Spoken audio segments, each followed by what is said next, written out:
नमस्कार मित्रमैत्रिणींनो, जर तुम्हाला आपल्या चॅनलवरच्या कथा आवडत असतील तर लाईक करत जात जा आणि चॅनलला सबस्क्राईब करून बाजूची घंटी दाबा आणि ऑलवर सेट करा. म्हणजे जेव्हा जेव्हा मी नवीन व्हिडिओ किंवा कोणतीही नवीन पोस्ट अपलोड करेन तेव्हा ती सगळ्यात आधी तुमच्यापर्यंत पोहोचेल. धन्यवाद. तर वळूया आपल्या कथेच्या पुढच्या भागाकडे. आणि मीत एक दिवस तो नीच कुणाल आला.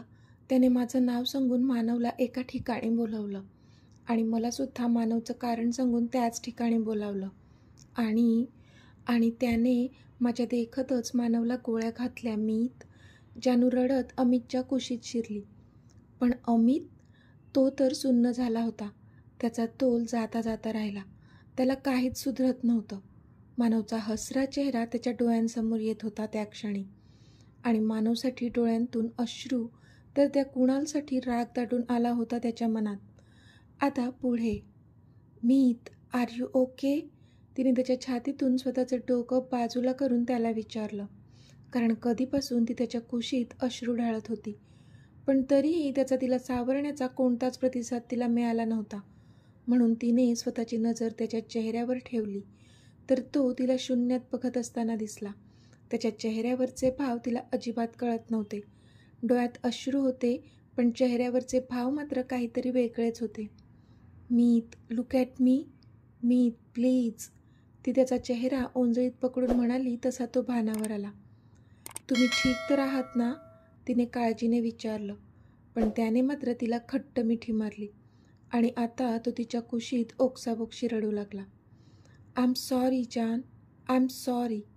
तुझा आणि मानवचा तिरस्कार करण्यात मी इतका व्यस्त झालो होतो की त्या गोष्टीची दुसरी बाजू कधी समजण्याचा प्रयत्नच नाही केला मी.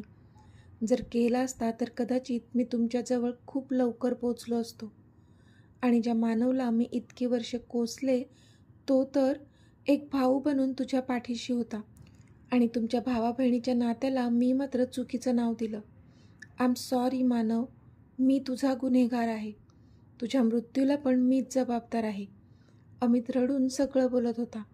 पण तिने मात्र त्याला अजून जवळ घेऊन घट्ट आवळलं आणि त्याचे अश्रू पुसू लागली ती. मीत, सांभाळा स्वतःला आणि प्लीज स्वतःला दोषी समजू नका. ह्यामध्ये तुमची कोणतीच चूक नाही आहे. तुम्ही तर तेव्हा शुद्धीतही नव्हतात जेव्हा मानवला त्या नीच कुणालने गोळ्या घातल्या. ह्या सगळ्यांना जबाबदार एकच व्यक्ती आहे आणि ती म्हणजे कुणाल मोहन राज्याध्यक्ष. जानू बोलली तसा अमित जो आता तिच्या कुशीत होता त्याने स्वतःला तिच्यापासून दूर केलं आणि उठून उभा राहून तो एकटक समोर पाहू लागला. आता त्याच्या डोळ्यात रक्त उतरलं होतं. कुणाल, तुझ्या शेवटच्या घटिका मोजायला घे. तुला ह्या माझ्याच हाताने नाही मारलं ना तर नाव लावणार नाही. अमित राज्याध्यक्ष. अमित रागात बोलला आणि त्याचा कोट झटकत तो तिथून ताडताड पावलं टाकत बाहेर निघतच होता की तोच. मीत, थांबा प्लीज. ती जोरातच ओरडली आणि धावत त्याच्याजवळ गेली. जान, स्लोली. तो तिला पकडत बोलला कारण ती खूपच धावत त्याच्याजवळ गेली होती आणि तिच्या डोळ्यात त्याला भीती दिसत होती. जान, व्हाय आर यू स्केअर्ड? मी आहे ना आता तुझ्यासोबत. तुला त्या नालायक माणसाला घाबरण्याची काहीच गरज नाही आहे. त्याला त्याची लायकी कशी दाखवायची ते तू आता माझ्यावर सोड. आणि हो, इतकी वर्षे खूप सहन केलं आहेस तू, पण आता अजिबात घाबरायचं नाही. तुझा मी तुझ्यासोबत आहे. तो तिच्या डोक्यावरून हात फिरवत बोलला. मीत, मला माहीत आहे तुम्ही सोबत असताना मला काहीच होणार नाही. पण इथे मी माझ्या स्वतःसाठी नाही तर डॅडसाठी मला भीती वाटते. ती त्याच्या डोळ्यात बघत बोलली तसा मात्र तो शांत झाला. मीत, आपल्याला पुढचे थोडे दिवस तरी हे नाटक करावं लागेल जोपर्यंत डॅडचा तो केअरटेकर त्यांच्या जवळ आहे. कुणाला भनक पण लागली नाही पाहिजे की हे सगळं सत्य तुम्हाला कळलंय. जानू बोलली तसा अमित पण विचार करू लागला. मीत, तुम्हाला कळतंय ना मला काय म्हणायचंय? जानू बोलली तशी त्याने होकारार्थी मान हलवली आणि हलकेच तिच्या कपाळावर त्याचे ओठ टेकवले. जान, तू म्हणते ते बरोबर आहे. 2 दिवस, फक्त पुढचे 2 दिवस. त्यानंतर मात्र त्या कुणालला माझ्यापासून कोणीच नाही वाचवू शकणार. अमित बोलला. जान, I am so much desperate to meet Jinu and princess. Amit बोलला. तशी जानू हलकेच हसली. ते दोघे पण तुम्हाला भेटण्यासाठी खूप जास्त आतुर आहेत मीत, जानू हसून बोलली. रिअली? त्याने विचारलं. येस, आणि तुम्हीच त्यांचे पप्पा आहेत हे जेव्हा मीताला कळेल ना, ती खूप जास्त खुश होईल, ती पुन्हा हसून बोलली. Is it? त्याने विचारलं तशी तिने होमध्ये मान हलवली. मग तर मला उद्याच त्यांना भेटावं लागेल. आता मी नाही जास्त वाट पाहू शकत, तो बोलला. पण मीत, ती काही बोलणार त्याआधीच त्याने तिच्या ओठांवर त्याचं बोट ठेवलं. त्याला माहीत होतं जानू कुणालच्या भीतीने बोलत आहे, कारण सध्या तरी त्या कुणालला काही कळता कामा नये असंच ठरलं होतं त्यांचं. I will take care of it, don't worry, तो बोलला तशी तिने होमध्ये मान हलवली. तिला विश्वास होता त्याच्यावर. जान, त्याने तिला आवाज दिला तशी ती त्याच्याकडे पाहू लागली. तो तिच्या ओठांवर झुकू लागला, पण त्याच्या अशा जवळ येण्यानेच तिच्या पोटात खळबळ माजली. आता तो तिच्या ओठांवर ओठ टेकवणारच होता की तिने लगेच चेहरा बाजूला केला. तसा तो मात्र गालातच हसला. जान, yesterday night was super duper awesome, तो तिच्या कानामध्ये हळूच बोलला तसे तिचे डोळे मोठे झाले. तो मात्र हसून बाजूला झाला. तुम्हाला कसं कळलं? तिने विचारलं. कळलं, तो खांदे उडवत बोलला. तशी ती त्याच्याकडे डोळे बारीक करून पाहू लागली. रॉनी सर, त्यांनीच सांगितलं ना तुम्हाला? त्यांना इतकं सांगितलं होतं तरी सांगितलं त्यांनी. त्यांना तर मी बघतेच आता.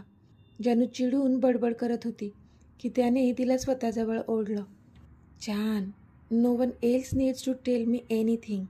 I can feel your touch dear, तो तिच्या गालावरून बोट फिरवत बोलला. तसे तिने डोळे मिटले. आय लव्ह यू जान, तो बोलला तशी हसली ती, आणि तिने स्वतःला त्याच्या कुशीत झोकून दिलं. बराच वेळ दोघेही एकमेकांच्या मिठीत होते. इतक्यात तारावर टकटक झाली. तसं तिने स्वतःला त्याच्यापासून दूर केलं. रिलॅक्स, तो थोडंसं रागात बोलला. त्यावर तिने मात्र मान खाली घातली. त्याला नव्हतं आवडलं असं तिने स्वतःला त्याच्यापासून दूर केलेलं. आता तो उठला आणि दाराजवळ गेला. त्याने दार उघडलं तर समोर रॉनी घाबरून उभा होता. रॉनीला त्या दोघांना डिस्टर्ब नव्हतं करायचं, पण त्याचा नाईलाज होता. इन्फॉर्मेशनच इतकी महत्त्वाची होती की तो अजून जास्त वाट पाहू शकत नव्हता. What? I told you to not to disturb us, then why are you here? Amit रागात बोलला तसा रॉनीने भीतीने एक औंढा गिळला. आय एम सॉरी बॉस, पण इन्फो खूप जास्त महत्त्वाची आहे, जी तुम्हाला लवकरात लवकर कळणं गरजेचं आहे. म्हणून मी, रॉनी बोलत होताच की अमितने त्याला हात दाखवून थांबवले आणि त्याला आत यायला सांगितलं. तसा तो आत आला. जानू अजूनही त्या सोफ्यावर बसली होती. मी निघते, जानू बोलली, कारण तिला एव्हाना कळलं होतं की काहीतरी खूपच महत्त्वाचं बोलणं होणार होतं त्या दोघांमध्ये. पण ती तिथून निघणार तोच. जान, wait, no need to go anywhere, त्याचा भारदस्त आवाज तिच्या कानांवर पडला. तशी ती जागीच थांबली. तिने एकदा रॉनीकडे पाहिलं तर त्याने पण तिला मान हलवून होकार दिला. म्हणजे त्याला पण काहीच प्रॉब्लेम नव्हता तिने तिथे थांबण्याचा.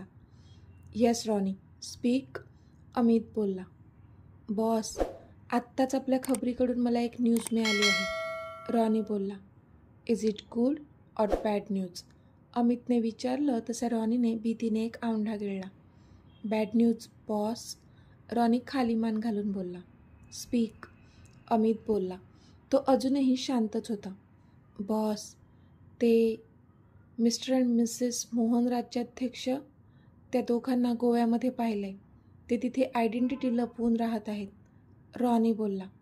पण इथे अमित मात्र भलताच संतापला. What the hell, how it can be possible? ते तर जेलमध्ये आहेत ना? अमित जोरातच ओरडला. येस बॉस, पण आपल्या सोर्सेसकडून ही माहिती मिळाली आहे, जी 100% खरी आहे, रॉनी बोलला. Find out the truth behind this. जर हे खरं असेल तर त्या जेलमध्ये आत्ता नियुक्त असलेल्या सगळ्या पोलिसांना फायर करायला सांग. मोहन राज्याध्यक्ष आणि नैना राज्याध्यक्ष मला कोणत्याही परिस्थितीत आपल्या कस्टडीमध्ये हवे आहेत. पूर्ण टीम त्यांच्या मार्गावर ठेव, अमित रागात बोलला. येस बॉस, मी उद्यापर्यंत पूर्ण सत्य तुमच्यासमोर ठेवतो. आणि मिस्टर अँड मिसेस मोहन राज्याध्यक्ष पण उद्या आपल्या कस्टडीमध्ये असतील, रॉनी बोलला. अमित केसांवरून हात फिरवत इकडे तिकडे फिरत होता. खूपच डिस्टर्ब झाला होता तो. आधी कुणालचं सत्य आणि आता मोहन राज्याध्यक्ष. त्याला आता खूप जास्त राग येत होता. रागात त्याने तिथल्या भिंतीवर जोरात एक पंच मारला. पण आता त्याची नजर समोर बसलेल्या जानूवर गेली. जशी त्याची नजर जानूवर पडली तसं त्याच्या छातीत धस्स झालं, कारण जानू खाली बसून पडली होती आणि आता भीतीने थरथर कापत होती. जान, व्हॉट हॅपन डिअर? रिलॅक्स, तो तिला जवळ ओढत स्वतःच्या कुशीत लपवत बोलला. पण तिच्या शरीराची थरथर मात्र काही केल्या कमी होत नव्हती. मीत, मोहन राज्याध्यक्ष परत आला. आपली मुलं, त्यांना तर तो काही करणार नाही ना? मीत, प्लीज काहीतरी करा. मी नाही जगू शकणार माझ्या जिनू आणि मीताला काही झालं तर. प्लीज डू समथिंग मीत, ती रडून बोलत होती. कारण अजूनही ती विसरली नव्हती त्या मोहन राज्याध्यक्षाने काय काय केलं होतं. मरणाच्या दारातून परत आली होती ती त्या मोहन राज्याध्यक्षामुळेच, म्हणून तिचं घाबरणं पण साहजिकच होतं. तो मात्र तिच्या डोक्यावरून हात फिरवून तिला शांत करत होता. काही नाही होणार आपल्या मुलांना जान, मी आहे ना. मी काहीच होऊ देणार नाही माझ्या फॅमिलीला. You trust me know? तो बोलला तशी तिने होकारार्थी मान हलवली आणि पुन्हा त्याच्या मिठीत शिरत शांत झाली ती. रॉनीला काहीच कळत नव्हतं त्यांचं बोलणं. आपली मुलं, माझी फॅमिली, काय बोलत आहेत बॉस? रॉनी पूर्ण गोंधळून गेला होता. तो सैरपैर नजरेने अमितकडे पाहत होता. त्यावर अमितने त्याला डोळ्यांनीच शांत राहण्यास सांगितले. तसा तो शांत झाला. घरी जायचं? त्याने हळूच तिच्या कानात विचारलं. तशी तिने होमध्ये मान हलवली. रॉनी, लिव्ह जान ॲट होम, तो बोलला तशी रॉनीने होमध्ये मान हलवली. जान, take care dear and don't be scared, okay, तो तिच्या कपाळावर किस करत बोलला. तशी तिने होमध्ये मान हलवली आणि ती रॉनीसोबत घरी निघून गेली. आता संध्याकाळ झाली होती. अमित अजूनही त्याच्या ऑफिसमध्येच होता आणि त्याच्यासमोर रॉनी उभा होता. बॉस, त्या जेलमधून सगळी इन्फो काढली आहे. तिथल्या एका पोलिसाच्या सांगण्यावरून मोहन आणि नैना राज्याध्यक्ष यांना बाहेर सोडलं गेलं. पण त्यांच्या जागेवर अगदी त्यांच्याच वयाचे आणि किंचित त्यांच्यासारखाच लूक असणाऱ्या 2 व्यक्ती त्यांच्या जागेवर ती शिक्षा भोगत आहेत. त्यांना बघून कोणीच सांगू शकणार नाहीत की ते मोहन आणि नैना राज्याध्यक्ष नाही आहेत. इतके ते सारखे दिसतात. ह्यासाठी त्या दोन्ही व्यक्तींना खूप सारे पैसे देऊ केले आहेत, म्हणून ते खुशीतच ती शिक्षा भोगायला तयार झाले आहेत. तो सगळा पैसा त्यांच्या फॅमिलीला देऊन ते इथे शिक्षा भोगत आहेत. ह्यामध्ये त्यांना एका पॉलिटिशियनने हेल्प केली आहे. आता ते 2 व्यक्ती तिथेच शिक्षा भोगत आहेत म्हणताना आपल्या सोर्सला पण काहीच संशयास्पद वाटलं नाही आणि त्यामुळे आपल्याला काहीच कळलं नाही, रॉनी बोलत होता.